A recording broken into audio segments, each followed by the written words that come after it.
Engage. Been a long road. Does anybody else want to sing? Been a long time. This song has been stuck in my head since I heard it. It's Come last, we'll touch the sky. yeah. So I have sung this many a time. I've got Really? faith Yeah. of the heart. Especially when watching this show with other people. And you realise how ridiculous the theme song is. It's like Why it's don't like you Dawson's start? Creek or something. It's like it's from that era, like the early 2000s. Like Smallville was doing it. Like every show started with a theme song like this. It's like CW in the early 2000s. Yeah, exactly. Yep. The visualization of like all the Enterprises and it ending on that ship is really good, but so I totally agree. I think the visuals are actually kind of neat. It's just the song feels a little out of place, especially like within the context of other Star Trek, you know? Yeah.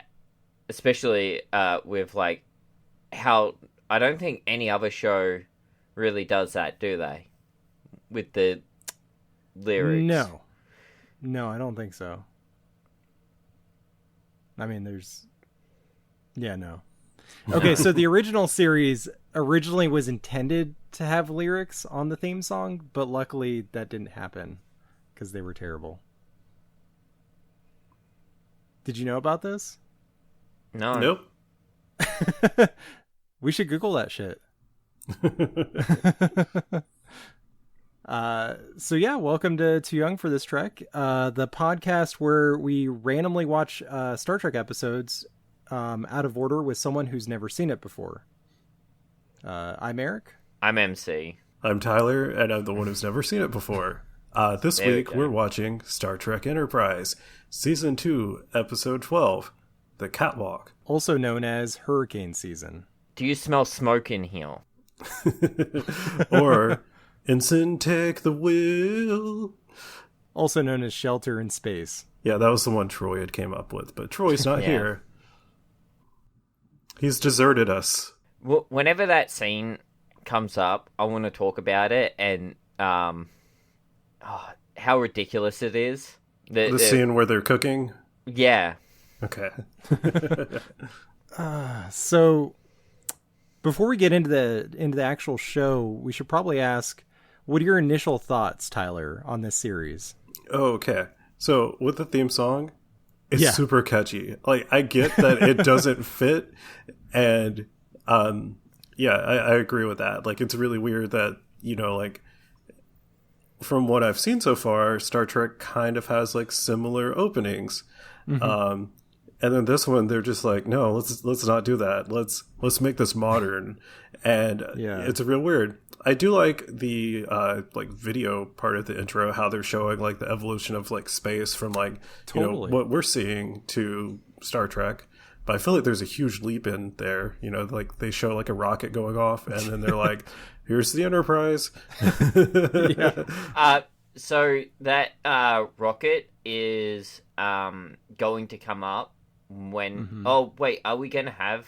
Is that it's on the list. It's on the list. Yeah. Okay, good. Yeah, because it's one of the movies. It has that whole thing about that ship in it. Okay. That specific rocket with like the Star Trek looking nacelles on the side. Mm-hmm. That's like really important. So interesting. Yeah. Oh yeah, I forgot. So I was gonna plug in audio that I recorded, and then I realized that was a waste of time because last episode we didn't ask if I thought it was gonna be a good or bad episode, and so I was gonna say it's gonna be a good episode because I know nothing about this series before watching this episode, and I was just gonna give it the benefit of the doubt. So other general thoughts. I don't know the name of any character except for Archer. Oh, okay. This should be interesting. Okay. Yep. I think the Vulcan lady's name is like T'Pol. Maybe? T'Pol, yeah. Yeah. Good job, I saw Tyler. that in the subtitles. I'm curious what the general consensus on their uniform is, because I kind of like it for like seeing what they're going for. You know, like it being like a more like grounded, because I assume this is the closest to like our time period that Star Trek has gone. That's true. Yep. Yeah, it takes place, what, 2150? 130 yeah. 130 years in the future, I think, ish. So what's the general consensus on the uniforms? I could see people not liking them because they're not bright and colorful and they're like really toned down. But... Yeah. Well, I personally like them, but I don't speak for most fans when it comes to that, I don't think. I don't think they're very popular. And there's also the fact that T'Pol is like in a skin-tight cat suit. Yep. Rather than... It's one of those things. It's like they have to have at least one person in a skin tight cat suit. It seems. Yeah, but there's other. It's kind of become a trope. There's other women in the crew that are just in normal uniforms that aren't slightly that's sexy. The reason they're the humans, and she's Vulcan, so she's actually not part of the same organization. Mm-hmm. Yeah, not technically. Yeah. I like the Beagle.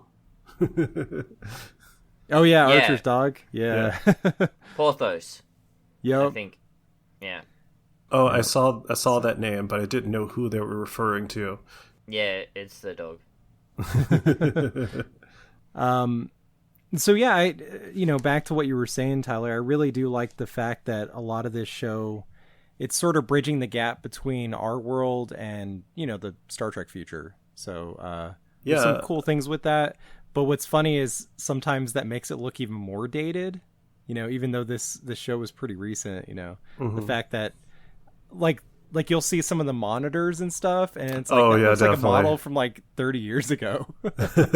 Yeah. Yeah, definitely. It made me think of like the computers we used in like middle school. Mm-hmm. Yeah. But I really liked what they were going for with this show. And the same with the title sequence. I see what they were trying to do. I've got faith. It took me all week to get that out of my head. And now it's back. And And I hope it's in our listeners' heads too. Yeah.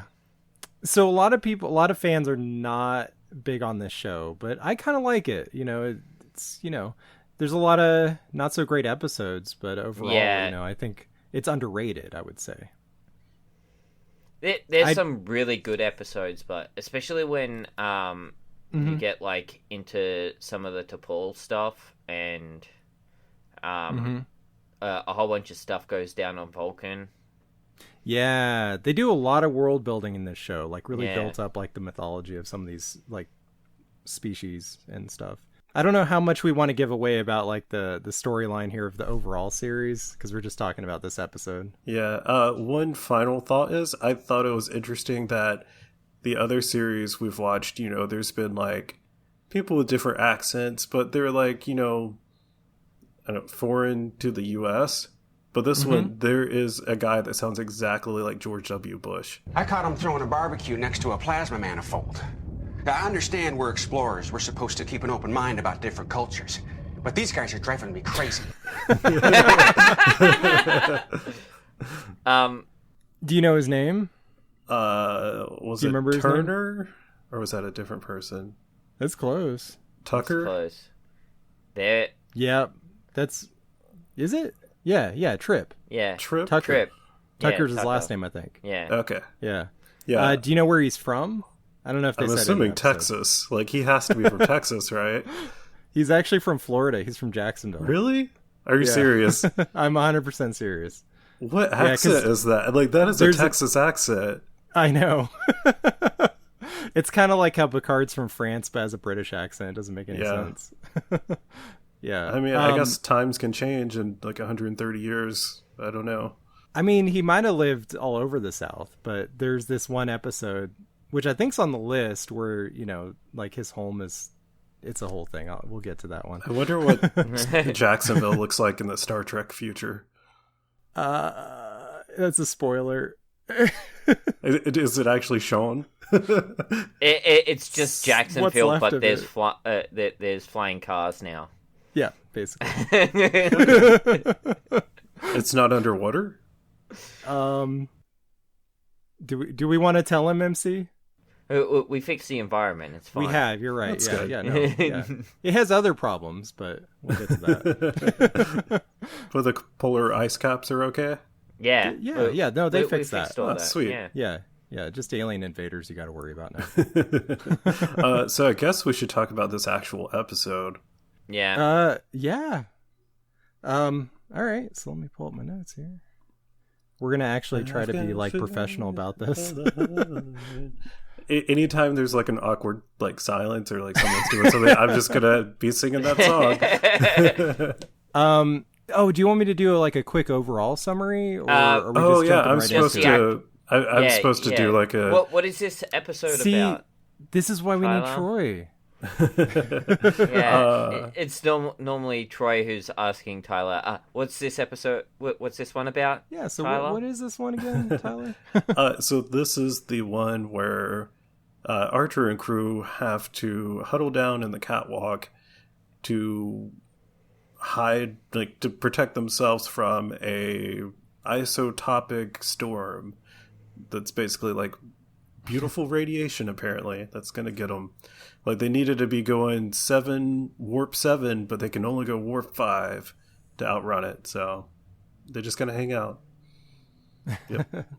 Yeah, that's pretty much the episode. Yeah, and then there's some yeah. aliens that try to take over too, but you know. Yeah. Oh, So, we totally forgot to ask. What'd you think of the ship itself? Thought it looked good. There's like some scenes where it looks better than others as far as the special effects, but the design of it looks good. I think the interior looks pretty cool, except for how you said like the monitors and stuff are like, you know, obviously like, yeah, dated. Well, like they have touch screens, but they're like primitive touch screens, you know, so it's Yeah. kind of weird. And they have like iPads essentially, which I thought was Yeah. funny. If I remember, I'll bring up something about that when we get to that scene. But Yeah, I like that it's like a prototype of Kirk's Enterprise. You know, it's called NX-01, and NX is usually, you know, like experimental ship, right? yes. And this is actually... I think they might have brought that up in the episode. This is the first Warp 5 engine designed Yep. by Archer's dad. yep. Yep. Yeah.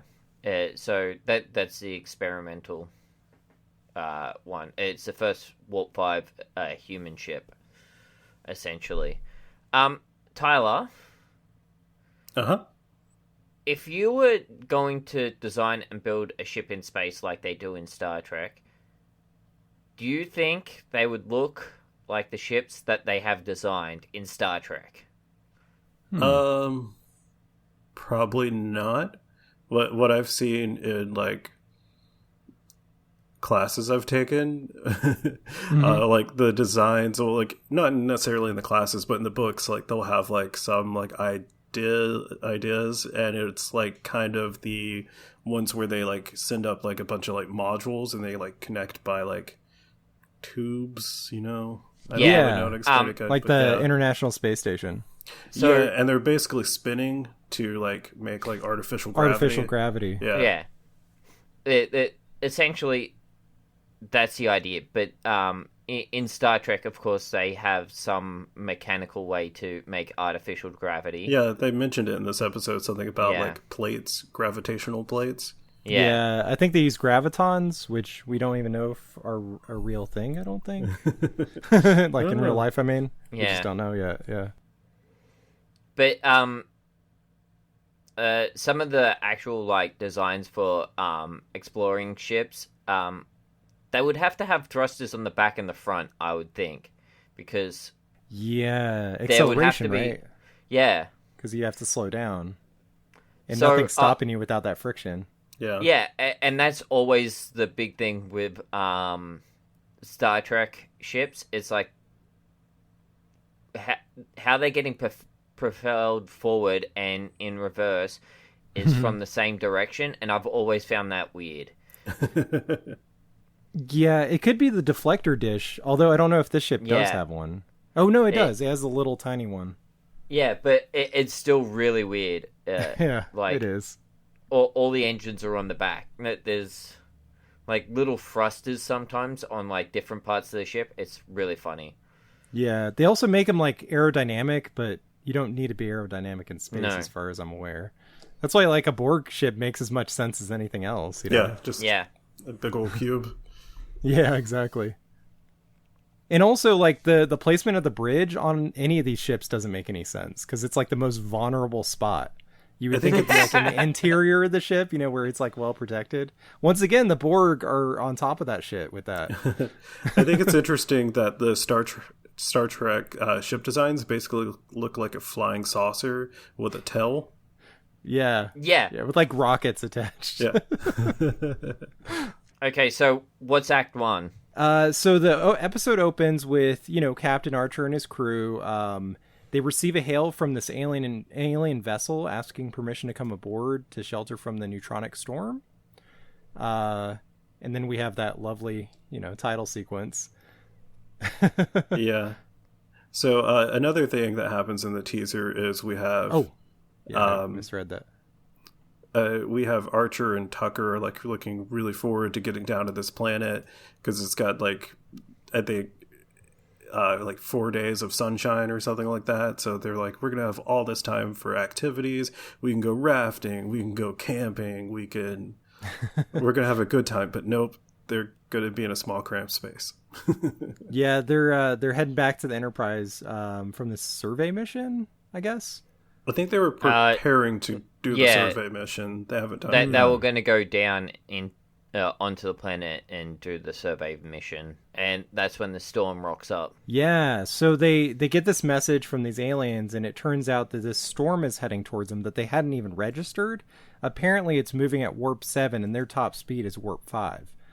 So they kind of have to, like, hunker down, basically. Yeah, so the aliens... when they rock up, they're kind of shifty. I think it's the best way to describe them. Yeah, I agree. There's something up. There's clearly something up, but Captain Archer is just like kind of going with it. He's like trying to do the right thing, I think, you know, but like there's something here. There's something going on that they're not saying. Archer's like, you guys are a long ways away from your like home system, and they're like, yeah, our job takes us far away. And they're all like looking around like, who's got an idea? And then someone's just like, we're stellar cartographers. Yeah. And then Archer's like, well, cool. When this is all over, maybe you can help us update our star maps. And the guy's like, shit. yeah. One of them's even like punching another guy about it. He's like, why'd you say that? Yeah. So yeah, Act 1, you know, the crew realizes they can't outrun the storm, but they can shelter in one of the catwalks inside the ship's warp nacelles. Well, at first they're talking to Phlox about having people in the medical bay. That's right. And he's like, we can't fit 83 people or something like that in here. And then Trip is like, hey, we can fit all those people down in the catwalks. How about we do that? There's special plating there. But if they run the warp engines, then it's gonna get 300 degrees. I assume Celsius? I don't know. Yeah, either way, that's super hot, right? That's really hot. So they've worked out where they're gonna go. Shifty aliens are on board. And Trip starts, like, organizing how to turn the catwalks into a place where they can live for, like, a week. Because that's how long this storm is supposed to take. Yep. About 8 days, I think they say. And luckily, he thinks to make a toilet, but everyone's complaining that he didn't make a shower. Yeah. Well, someone actually suggested toilet to him. I can't remember who. It's either Travis or the other guy. Any idea about a latrine? Oh, I never thought about that. There are some storage lockers in the aft compartment. Gotta be able to convert a couple of them. They would have just been like shitting in buckets otherwise. Yeah. It could have been really bad. Yeah, but seriously. My like them being trapped back there is really funny in like this small enclosed space, and they're all stuck together, and no one has had a shower. So my other suggestion, was going to be something really weird. I was going to say something like, "Does anyone else smell that?" But because they actually, the episode being, there's a moment in this episode where the aliens who are brought on board are cooking with everyone around them, and someone just goes, "Do you smell smoke?" And then everyone starts freaking out for like 30 seconds. So it was just like the aliens having a barbecue, wasn't it? Yeah. That's what the guy from Jacksonville said. Like, barbecue, he was clearly from Texas. Oh my god. Yeah. But yeah, I always that's why I chose that as the alternative title for this episode, because it was just like, it took me so out of the episode when it happened. Yeah. It was like, oh, this is ridiculous, because he's just screaming at these aliens who don't know any better. But back to the guy from Jacksonville. If he was from Jacksonville, he'd be like, "You hear them gunshots?" Yeah. Well, it's Jacksonville in the future. People are okay. You hear them phaser shots? There you go. There we go. MC, just if you're not aware, there's a lot of gun violence in Jacksonville, where we live. They even made fun of it on Family Guy recently. Yep, it's been made fun of on Family Guy, and Deadpool. That's right. Basically an entire series dedicated to making fun of Jacksonville in The Good Place. I've watched The Good Place. So, and what was that show? Ash vs. Evil Dead. He's. Yeah, they make fun of Jacksonville all the time on that show. I've only seen like clips here and there, but I saw the first episode of that show, and I wanted to watch more. I just haven't went back to it. Yeah, I've seen the first couple of seasons. I need to go back and watch seasons 3 and 4. So there's an ensign helping Trip like set all this stuff up, and his name is Travis. And I'm just curious what his deal is, because Trip is asking him, like, have you ever been through a storm like this? And he's like, oh, well, I've been through a Cat 3 because this one's a Cat 5. And he's like, I'll never forget the look in my... Sorry. But he's like, I'll never forget that look in my father's eyes when... That comes up that later. Die. Okay. I'm not sure if that is on the list. But there's a whole episode about his life. He seems to have a lot of responsibility for an ensign. He has more experience, let's put it that way, with spaceships than most people. If we're gonna explain why we gave our alternate titles, mine is because he basically flies the ship throughout the entire episode. Mm-hmm. And I'm just like, he's an ensign. Should he be doing this? Is there not someone better suited? Nope. But I guess not. Well, he's an ensign on this ship, though. And this is the only ship like it. So he's more qualified than like anyone else on the planet. Yeah. I don't know. That's just, There's 82 Starfleet's other people. new at this point. So being an ensign, they're all new. Captain Archer's probably pretty green too, so yeah, like he's like, I've never been in space. What am I doing? Before this, he was flying experimental spacecraft. Mm-hmm. Yep. That was Captain Archer's job. So does Archer only have this job because his dad made the engine? Possibly. It's part of why it is, but not entirely. I mean, he's got skills, I guess. Yeah. You wouldn't know who was the first Vulcan ambassador to Earth. 6 letters, ends with an R. Solkar, I think. Thanks, Captain. Yeah. Sorry. Sorry. I've got faith. Yeah, that's what I was waiting for. Oh man. Eric, take a stack too. Okay, so I guess we were kind of already in Act 2, but so the crew begins to get cabin fever and starts to bicker over not being able to shower or take a shit in private, I'm guessing. They're shitting in closets. Basically. Oh yeah, That is yeah. confirmed. It's confirmed because they call it storage area, but that's cabinets essentially.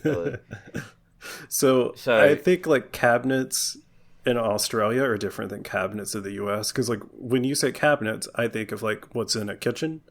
Like a cupboard. Oh, yeah. Like where you keep cups and stuff. Like Yeah.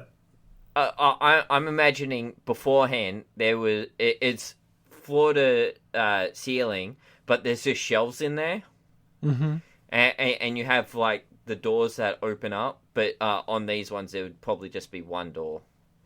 But essentially, imagine a porta potty stuck in a corner, and Do you instead think of being that's plastic, venting it's made out anywhere? of metal. God, I hope so. And like were they able to yeah. actually like Do you think it just like flushes out into space? Like No, well, he talks about hooking it up to the septic system on the Enterprise, doesn't he? someone mentioned something about plumbing, so I assume it's more than just like a hole that drops into like the floor below. Yeah. I think there's pipes and plumbing, and they could divert it and whatnot. But in this bit, at the beginning of this act, it's like the Doctor's trying to get all of his animals into one area, and they're like, "Oh, you can only have this much space," and it's like, "I just need this little bit extra space so all my animals are safe." Yeah, so they don't eat each other. Yeah. Yeah. Please, don't ask me to choose between them. And they give him his space, and then later on, the captain comes along and is like, "Do you need more space?" Like Yeah, space that's wasn't weird. an issue at that point. It was weird. Like I imagine they just have like this huge area that's like unoccupied, but they're making everyone sleep on top of each other because it's funny. Yeah. I don't know. So I kind of like this whole segment because Archer's going around and checking in with each of the crew. Like he goes up to Hoshi, and she's like having like, she's having issues with the turbulence, I think it was. Yeah, and he helps her with her crossword puzzle. Mm-hmm. Is that Yeah. that one? Okay. Yeah. Malcolm also. Oh, that's yeah. right. He needed like Yeah. Pepto or something. Like a Pepto injection. Yeah, he got injected with something, and looks just like, that should help you. And then they hit a bit of turbulence, and he looks all green for a second. Yep. The captain seems fine with it, but Yeah, he's got that adventurous spirit. He's got faith of the heart, There's also someone who I assume is brushing their teeth. I don't know. They have like this laser thing pointed at their teeth. oh yeah, no, don't you love laser toothbrushes of the future? I want one right now. Yeah, I just want to be able to real. just be like, nee. Done. Lasers are cleaning my It's teeth. like vaporizes the plaque. Yeah. Yeah, I feel like you still need some scraping in there. But anyway, she's like, "Hey, you're the captain. Can't you tell this storm to fuck off?" And he's like, "I'll see what I can do. Like, maybe. I don't know. I haven't tried."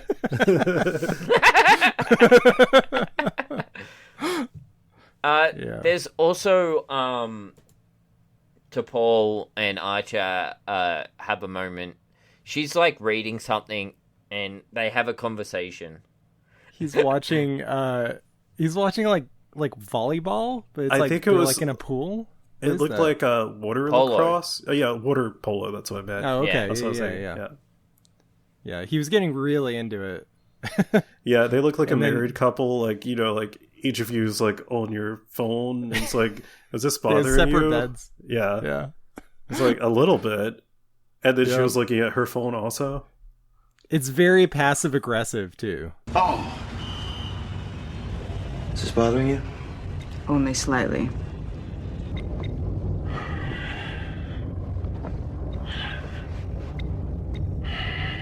Am I disturbing you?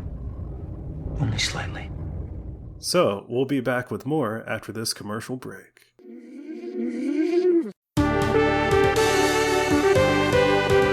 Hey everyone, Scott here with my good pal Rich. Say hi, Rich. Hi. And we're here today to tell you about a podcast we host together with our buddies Jay and Bill, the RPG After Years. The after what? The RPG After Years. Our show has entered into a new era of covering everything RPGs, both old and new. Thus it is after its first era. It's the After Years. I thought RPG was rocket propelled grenade. No, RPG stands for role-playing game. It's a genre of video game. Every week we go through the latest news and discuss other relevant RPG-related topics. We also review RPGs as we complete them. So an RPG is not a rabid Portuguese goose? No, thank God. From Dragon Quest and Final Fantasy to The Witcher and Cyberpunk, we've got RPGs covered from the dawn of time to the far-flung future. Oh, I've heard of Final Fantasy. I'd hope so. So check us out on iTunes or whatever your preferred podcast listening platform happens to be. You can also find us at probablywork.com. Level up your podcast feed with the RPG After Years. Enjoy the show.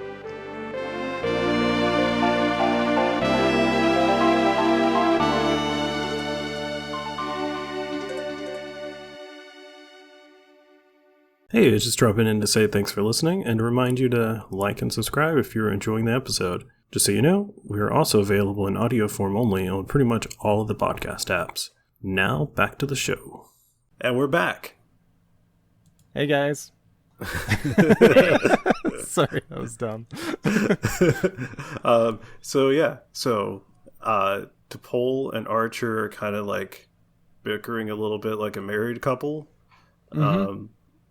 And I guess Archer is saying, like, there's, like, one good thing that's coming about with this. Like, the crew's getting closer together. And he's like, you should get out there. Like, there's more to these people than just their name. And she really doesn't want to, obviously. She's like, so, is that an order? He's like, do I have to make it? Kinda. Yeah. The next scene is, of course, involving Malcolm. Do you know who Malcolm is? I don't know how to describe him, but he's like the other white guy. Isn't that obvious? Like, you've got Trip, and then you've got Malcolm, who is the other white guy. But they're like playing cards, and they're like betting with like desserts, except for one person is out of desserts and is like, I'll raise you with broccoli. That's great. very funny. Yeah, they were like those rations. Like, I guess the Navy uses those today, right? Yeah, it looked like those that like come in like there's like a bag or a kit, and it's got like the like burner in it, and you like just like close up the bag and it cooks. Yeah, MREs. That's what I was trying to think of. Yeah. But it looked like they were like freeze dried too. So like that's gross. Freeze dried broccoli. Freeze dried ice cream's all right, but yeah. It'd be funny if they hadn't quite figured out food at this point. They figured out artificial gravity, but they're still doing like freeze-dried food. Oh, no, yeah. Like Tang and stuff. It's really weird. It's really weird that they're still trying to work out their food up in space. But they have a chef on the Enterprise. I'm glad you brought that up. We don't get to see his face. You don't see his face. That's intentional. Why? Well, if I'm not mistaken, the chef is throughout the series and you don't see who it is. It's kind of an ongoing joke. But he does show up in the last episode, sort of. So he's like the Wilson from Home Improvement of the show. Okay. He doesn't say anything either. Everyone just says he's just thank you, chef, to him. Yeah, he's just a presence. And people talk about talking to him, but... you don't actually see those interactions. It's really weird. Yeah. It's not Neelix. It should be, but it's not. That'd be funny. I don't know how long... He like time traveled. Yeah. He's a Talaxi, right? Something like that. Those are words. Talaxi, yeah. Cool. Yeah, from the Delta Quadrant, like the other side of the galaxy. It would just be super funny if he was randomly the chef for no reason. Like 200 years in the past. I'm assuming they probably haven't explored that region of space Not yet. even close. Okay. No. Even in Voyager, that's like an unknown region. So and that's like the furthest in the future. So yeah, they're playing cards, and Malcolm is arguing. He's mad that he smells awful, Yeah. Because Yeah. they don't have showers, but they have toilets, which, I mean, that's a little more important. You'd think with him being British, he might be a bit more stiff upper lip, get on with it, but he's not. Yeah, he complains more than anyone. Yeah, but that's his that's right like his as a character British trait. person. Yeah. Maybe they were trying to play against stereotypes. No, that's something British people do. I should know. I have family who are British. Okay. I gotcha. So yeah, for some reason, I'm trying to remember. I'm sorry I didn't take thorough notes on this one, but at some point, someone has to go up deck.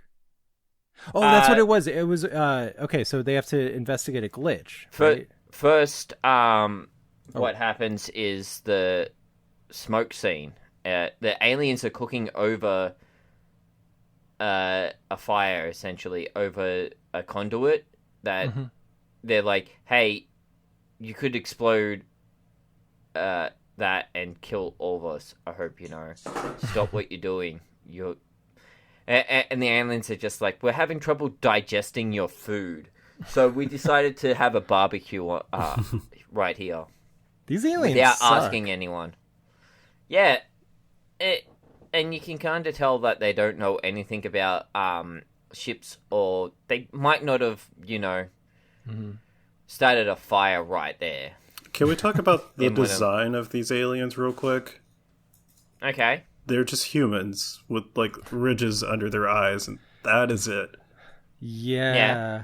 That's one of my complaints about this show and Voyager 2, is that they had so many alien species in the shows up to this point that, like, whenever they introduced a new one, they would just slap some shit on their face. Like, they got lazy about it, They kept trying to do something different and unique, but, like, how many different kinds of ridges can you put on someone's face? Yeah, like in Star Wars, you'll have, like, just, like, a blob, and they'll be like, yep, that's a thing. That's a guy. Yeah. But in Star Trek, they're just like, I don't know, give them, like, make some vertical, like, ridges on their cheeks this time. I don't know. Like, we did horizontal already. I mean, blue guys with antennas are kind of cool. Yeah, but those are like one of the original species. Yeah. So like that was like early on when they were creative.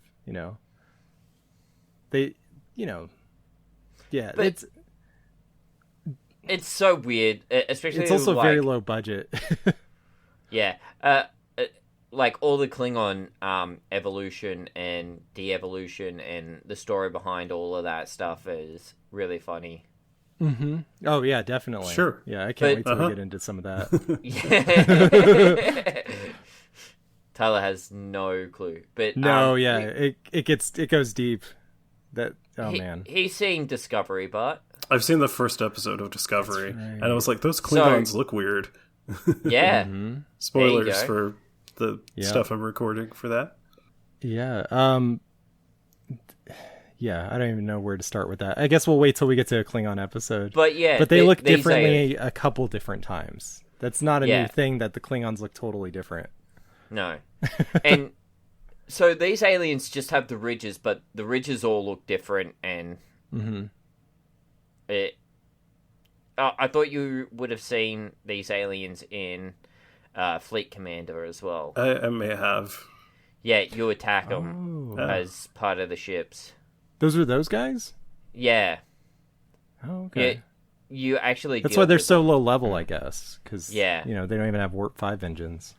Essentially, something starts happening, and Trip's called to the captain, by the captain, up to the makeshift bridge, and Trip's like, "Hey, you got enough room in here for another bed? I want to come crash up here because everyone down there is getting snippy because I didn't make a shower." I only had 4 hours, Malcolm. You're lucky we've got a toilet.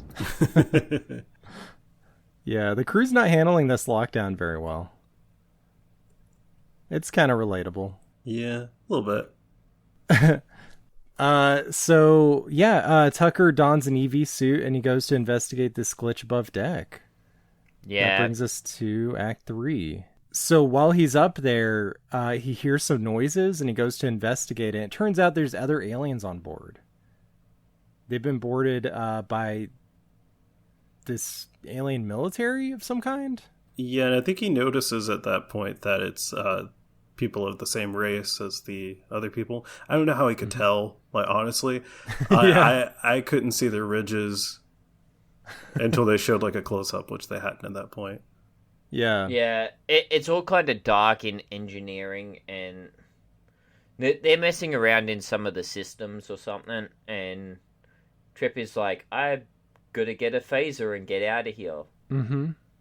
But what's weird is they don't have spacesuits on. They don't have like EV suits on, so that's kind of suspicious, right?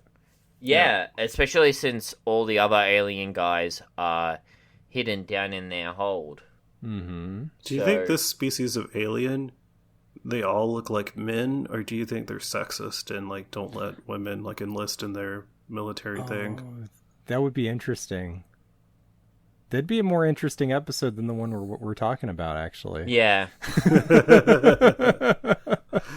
So anyways, he gets back to the catwalk, and he's like, hey, there's some people there, and they're probably going to try and start the engine, and it's going to get real hot.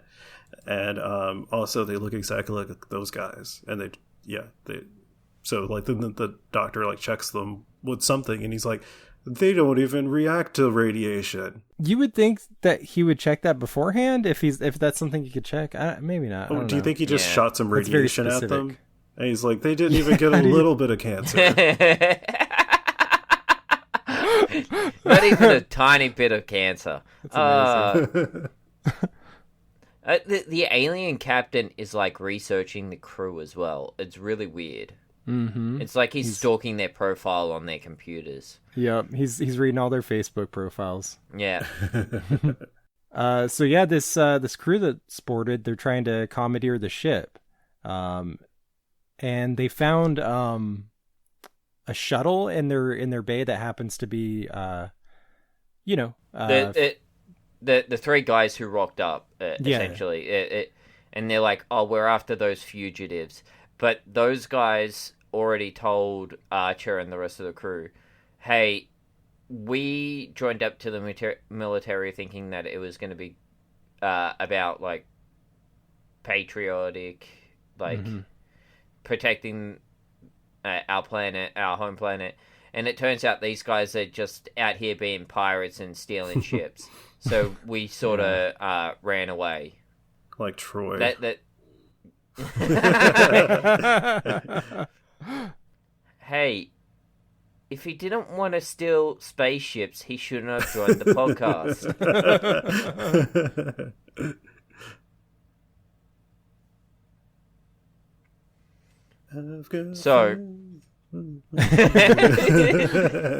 So I just realized on the last episode we should have said, we're getting too young for this trek. Oh, yeah, because they were kids. Oh, yeah. Sorry, it was dumb. I was like, what was the last episode? Yeah. Yeah, I totally missed that. Yeah. But essentially these aliens start getting the ship warmed up and ready to go into warp. And everyone Which is a problem because of where they are. Yeah, everyone in the catwalk is like, hey, it's getting a bit warm in here. They've got like a good 20 minutes before they're deep fried. It's going to get bad. Yeah, one detail I liked is so their suit only allows them to survive in that radiation for like 22 minutes. And Trip's like, I should go back up there. And he's like, the doc said I've only been up there 13 minutes. So, I've got another good however long. I can't do that simple math right this second. But like I thought 22 that was 22 minutes. You said that's 9. I thought it was a nice detail that he's not just like, well, I made it back, I can do another 22 minutes, because that's not how that would work. Yeah, exactly. He's been exposed. Yeah, long enough. It wouldn't be worth the additional risk. Yeah, like it's cumulative. It's not like, well, I made it back within the time limit, I can do another 22 minutes. It's like, no, he probably can't do that again for like a year. Yeah, exactly. Yeah. Exactly. Like, how actual radiation poisoning might work. Like I have friends that work in nuclear power plants, and like their like ID badges at work have like I forget what it's called, but it like changes colors based on how much radiation they've been exposed to. Oh, and that's interesting. If it ever gets to like a certain like color, they like can't go like to work, or they can't go like in that certain areas. Wow, that's nuts. I guess that makes sense. Yeah, no, you got to build your it's got to work its way out of your system again. Yeah, like you can go to Chernobyl. You just want to carry like a Geiger counter and not drink the water and like take all these precautions and also not stay there long enough, like too long, you know? Yep. So. It's also better if you don't pick anything up and take it with you. Yeah, exactly. Don't take a souvenir from Chernobyl.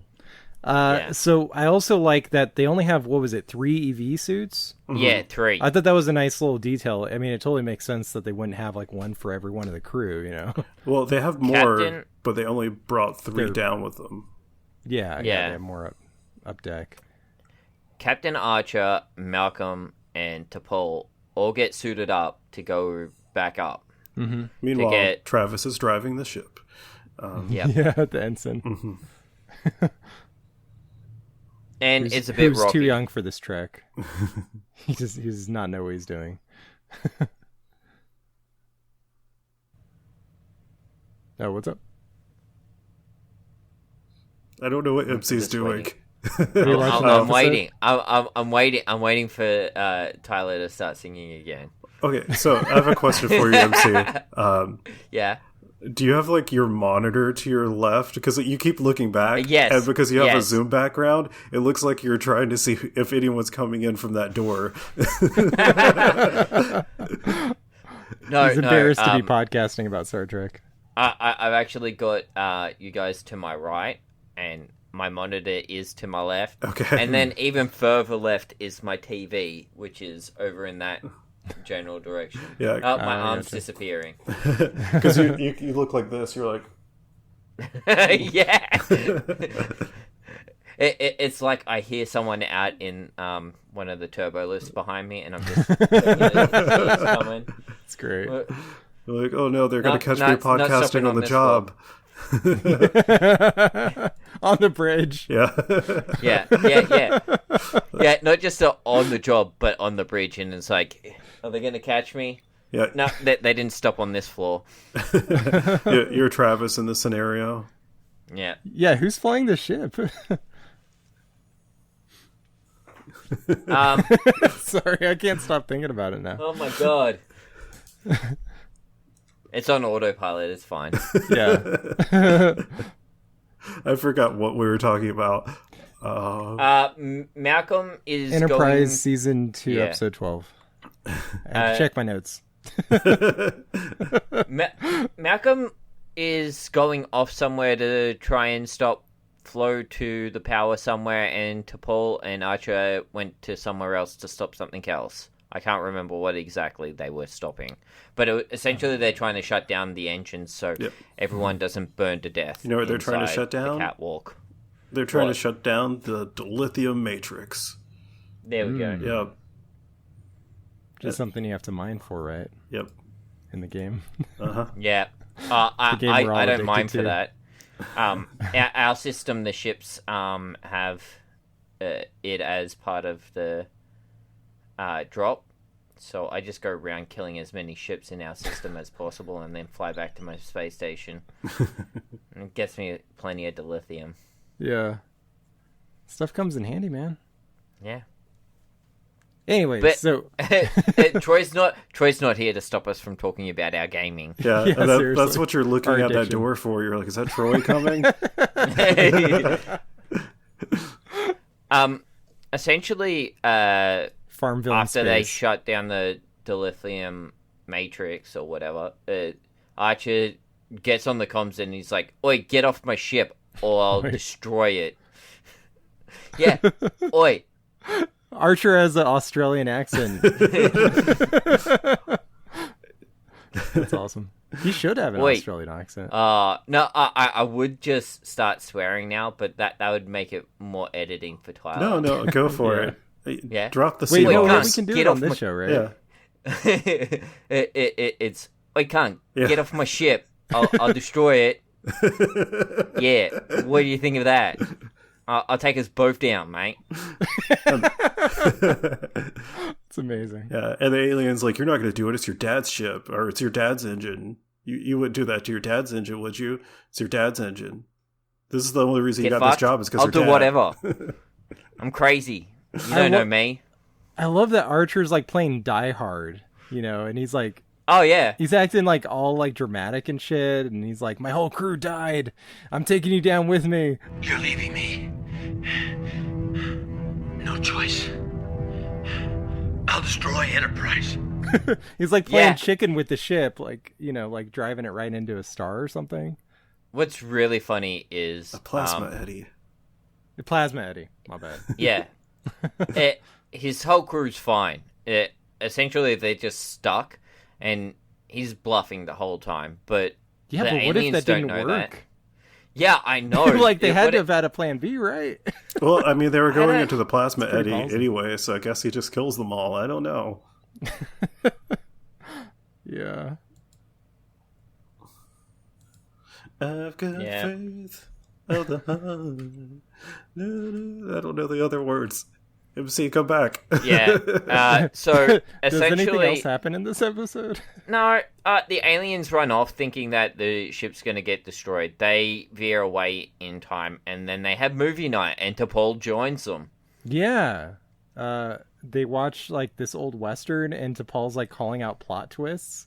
Yeah, like no one else is like understanding what's happening, and she's like, "Oh yeah, it's obvious." Yeah. Yeah. And then Archer comes over the intercom and he's like, "Hey guys, Travis found a shortcut, so we're going to be out of this in the next like minute or two." And yeah, yep, and they get out a day early or something. I feel like they got out a lot of like they like skipped a few days. They're like, "This is going to be an 8-day trip," and they're like, "We got out of this in like 15 minutes." Yeah. The episodes aren't very long on Enterprise. Thankfully, this was not a long episode. Yeah. I'm glad this wasn't like a two-parter or something. No. There are, like, in this series, there's, like, multiple part stories that I think there's, like, a lot of two-part episodes. Like, there's a 5-parter, I want to say, in season 4, and it's, like, one of the best parts of the whole show. Yeah, it's really good, and I'm pretty sure there's other 3- and 4-part episodes as well. Yeah, this show is just really good at like, it tells good short stories. It's when really they try good to some of the time. Yeah, when they try to do like a massive arc over a season, and there's bits that start to like, oh, this is not working out how they thought they think it would, I think, because it's not good when... Season 3? Yeah. Like, all of Season 3 is, like, one episode, but it's not great. Like, they really committed to it, but it sucks. It's a really rough one. I'm not a fan, at least. No.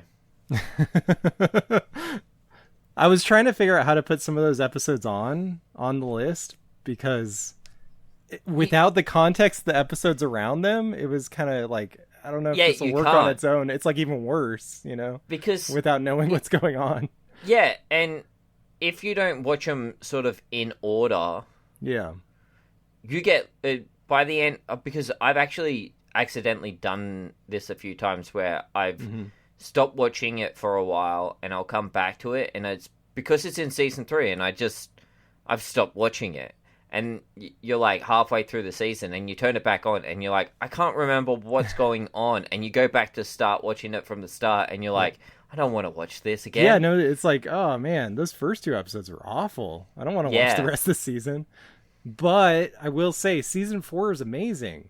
And it sucks because season 4 was like the show like finally getting its footing, and they got canceled in the middle of that season. And it's like it was just getting good. It was just getting really good. Yeah, like, all the best episodes are in that last season after they got canceled.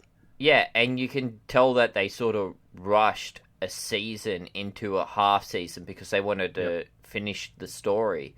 And yeah, they had to. They had to cram so much at the end. If they had like another season and a half, well, that they show clearly would have been like really good. They had a plan. It would have been one of the better ones, probably. Yeah, they were leading up to this massive storyline that was probably going to be like a couple seasons worth of episodes,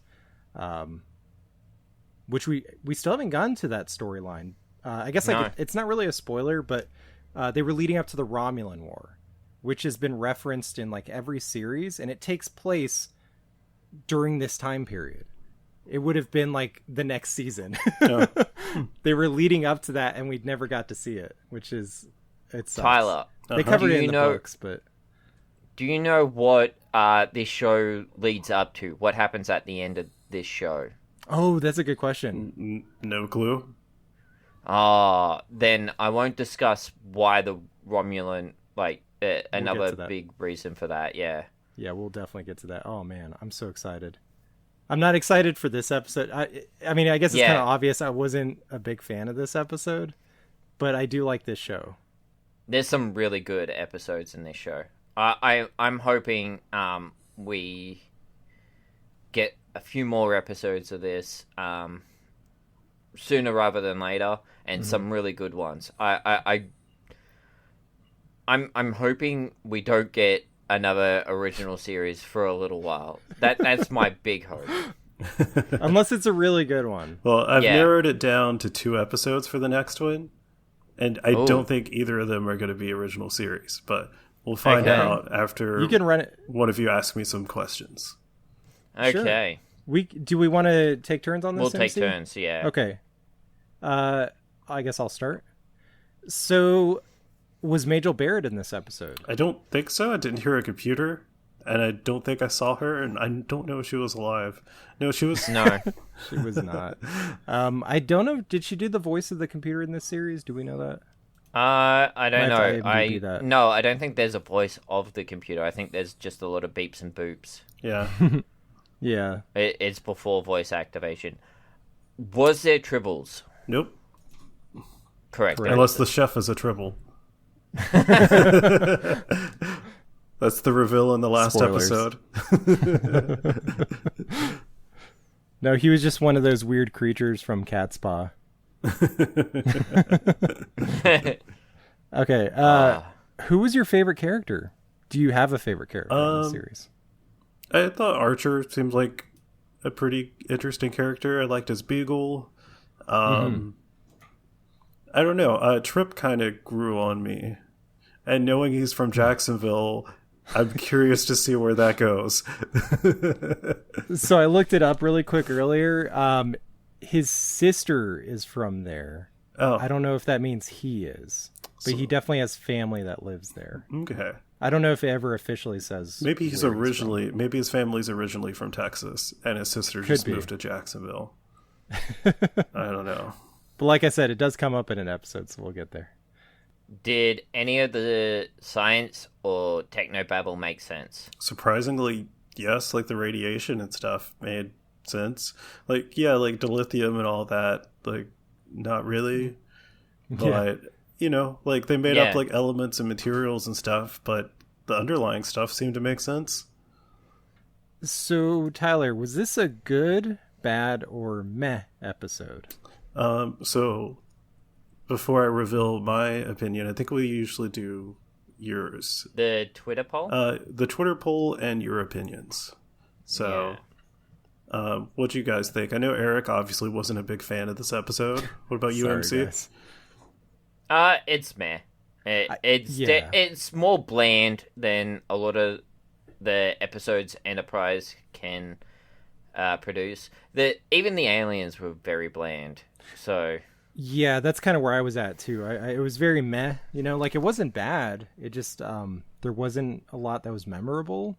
They had some okay character moments, but yeah, like MC was saying, it just compared to the good episodes, of this show. It just, it was okay. Falls flat. I like the concept. I just, Yeah. So I actually like this episode a lot. I mean, I'm going to say it was a good episode. I could see, like, if I had seen more of Enterprise, like, maybe this is just, like, one of, like, the middle tier ones. But, this being my first experience with it, I liked a lot of it. Like, I liked the groundedness of it. It's, like, maybe you don't want all your Star Trek to be grounded, but it's interesting, and I think they did a pretty good job at it. Archer, what do you think of the blinky lights? Blinky lights? Yeah, they're all over the place, the blinky lights. I didn't really notice. I was distracted by the 2000s monitors. Here's all you got to do. Whenever there's a scene with someone with monitors or anything behind them, just watch the background, because there's always blinky lights. It doesn't matter the episode or whatever's on the screen. There's always, like, the buttons or whatever on the screens. They're always, there's like a couple that blink. Yeah, but that's a good point. It's something I really like about the show, is that it does feel a little bit more grounded. It doesn't rely too much on, like, made up technology. It's a little bit more, real, because it's closer to our timeline, I guess. Yeah. So they try to I don't know. It's a show in space, but they try to make it more down to earth. Yeah, I thought it was interesting. Like, they don't have hollow decks or whatever. They just have movie night. Yep. And that's something that definitely comes up at some point. So you want to know what people had to say on Twitter? Yeah. Sure. So we have 71.4% said it was a good episode. Really? Yep. 28.6 said meh, and nobody said it was bad. So Eric's alone. I could see a lot of people think it was meh. Yeah. Meh, yeah. Yeah. So we got a few comments also, and then we have a voicemail that I don't remember. I listened to it. Really? I can't remember if it was specific to this episode or just Enterprise as a whole. But Kyle on Twitter said, obviously it's not among the best episodes ever, but I think it's a good enough to be more than meh. And then he said, this is like the one episode that actually delivers on the cramped submarine filling. That's true. That I don't know what TPTB is. Is that the creator of the show? Like his initials? I don't know. But anyways. I'm trying to remember. So he said, this is like the one episode that actually delivers on the cramped submarine filling that TPTB said they were going for in the design of the ship and show. So, yeah, I'm guessing that's the creators of this series. Yeah. I guess so. Yeah.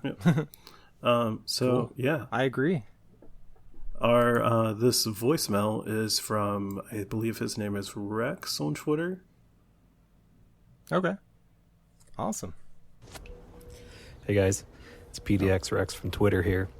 Just wanted to drop you a line to say how excited I am that you're finally getting to my personal favorite Star Trek, Enterprise.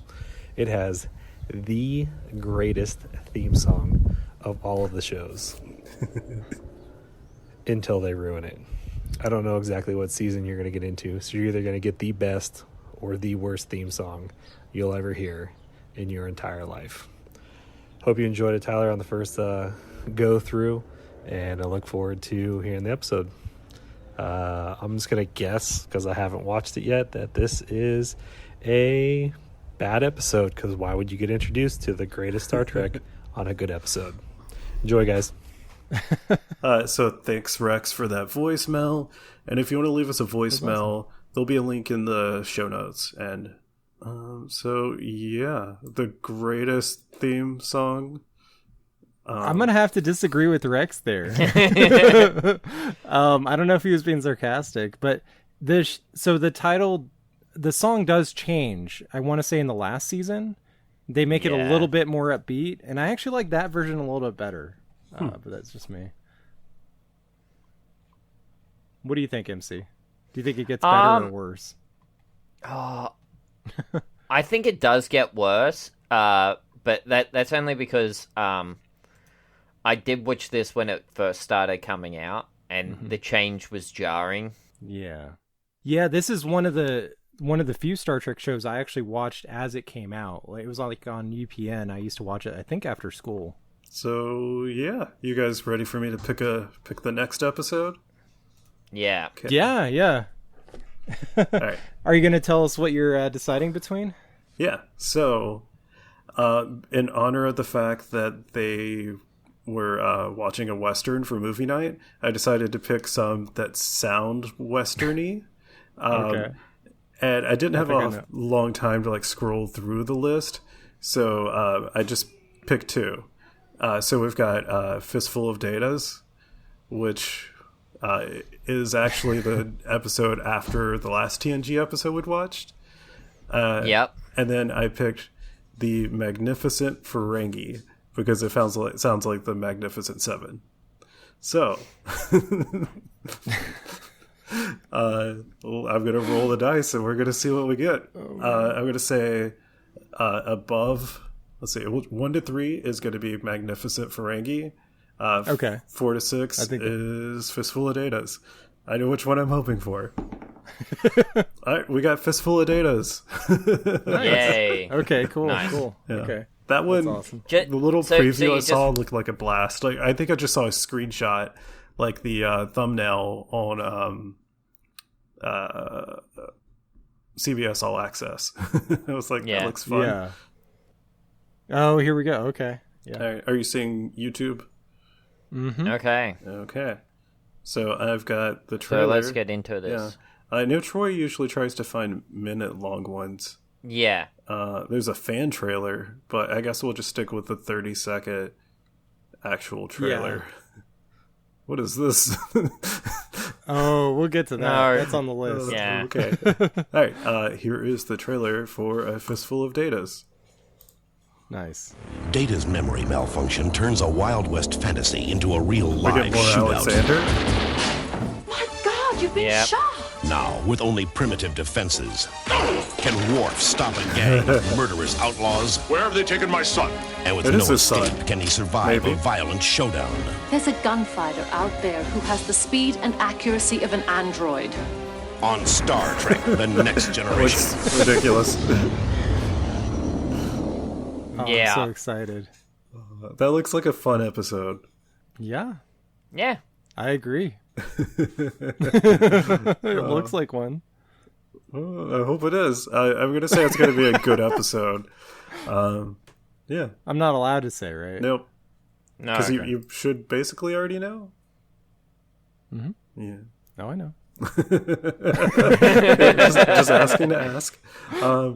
Yeah. Which actually makes me think, I was kind of curious how the Catwalk episode ended up on the list, because like it didn't seem like it was, the best or the worst. It just seemed like an episode that was fairly good. That was one I didn't add. Troy added that one, so we'd have to ask him. We'll just blame it on Troy. I mean, there was a bunch of last minute ones that got added, and I think that was one of them. I mean, it also does give the feeling that of like how the series is supposed to be as a whole. Like Enterprise as a whole is supposed to feel like kind of cobbled together and submarine-ish. Yeah. This was the epitome of that sort of episode. That's true. For this series. Yeah, the crew's obviously significantly smaller than in TNG, because they were like 1,000 and something, and this one's like 80. Yeah. So. Yeah. I kind of like that, because there's like 100 years between this show and TOS, and then there's 100 years between TOS and TNG, and the crew size really reflects that. It goes from like 80 to a couple hundred, and then another 100 years, and they have like 1,000 people on the ship, so... Including families for some reason. Why? Yeah. Why do they have their families there? I guess this guy brought along his dog, but that makes more sense than your kid. Yeah. I don't know. Yeah. Anyways, I think it's time for plugs. We got anything else to say? No. I don't. All right. You can listen to more of MC, and Troy might also be there too, on the best animated shows ever so far, where they watch, rank, and review every cartoon ever so far based on its first 3 episodes. The day this comes out, they'll be wrapping up Rocket Power and they'll add that to the big list, and they'll be picking a new show to watch. I don't know what it's going to be. I guess MC could tell us because this comes out the same day. No? He refuses. No, Okay. because that will spoil the end of the episode. So go listen to it to find out what we're gonna watch. Yeah. MC's gonna leave us in suspense. I'm still like 20 episodes behind. I still haven't watched Dragon. I'm in the middle of Dragon Ball right now. I'm not watching them in order though, to be honest. I watched like my favorite shows and then I went back. So you started with Legend of Zelda, the best show ever so far. I mean, it was pretty bad. Yeah, that was really bad. Yeah. God damn you, Tyler, for that. Oh my god. You have to watch every show to rank the best. Yeah, I know. Yeah. Mm-hmm. So you can find more of Erik's work on Epic Fails of History. That's Epic with a K, where he talks about humanity's greatest failures and what we can learn from them. You can also find more of Erik and mostly Troy, but along with a lot of like listeners who submit audio clips. You can find them on Podcasters Assemble, where we're watching every James Bond movie. What's the next one people can submit for? Let's see. Live and next Let one Die? is Diamonds Are Forever. Yeah. Diamonds Are Forever. That's next Monday. Yeah. Because we have a bonus episode this next week. So, yeah. All right. The Monday after this episode drops. And that's the last Sean Connery one. The last official Sean Connery one. Because there's an unofficial one, but that's a whole nother story. That should be a bonus episode. It is. Okay, cool. It definitely is. Yeah. It's on the list. So you could join us on Discord and talk to us about all these things and more. Like, you can ask us, what are our Animal Crossing turnip prices? Erik and MC don't care about that. I almost called you Michael because I'm looking at the Zoom and it says Michael instead of MC. It's like that. Troy's done that a couple of times as well. It's funny when it happens because everyone does know me as MC, so I don't know why my name is Michael Collison on here. Yeah. So Meg's kid Merrick, he's been talking about Animal Crossing nonstop. Mm-hmm. I haven't played it once, but he won't stop talking about turnips and snapping turtles, I think it was. Oh yeah, you can catch some kind of turtle right now. I can't remember what. It might be snapping. It probably is snapping. I don't know. Yeah. Yeah, so also you can leave us a review wherever you're listening to this, probably. I think most of them have that function, and we would appreciate it. That'd be real cool. Otherwise, MC, how do we end it? So we're gonna get stuck in the holodeck and Data. I guess Data's gonna take over the holodeck while we're in there, so we need to escape. So 3 to beam out.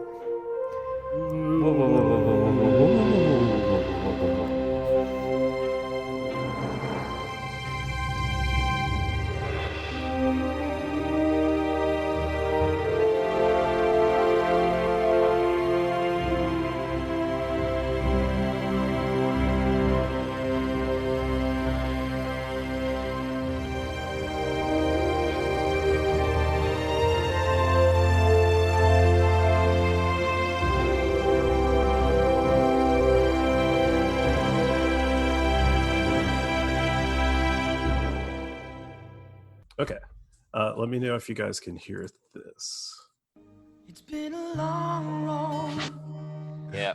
Yeah, unfortunately.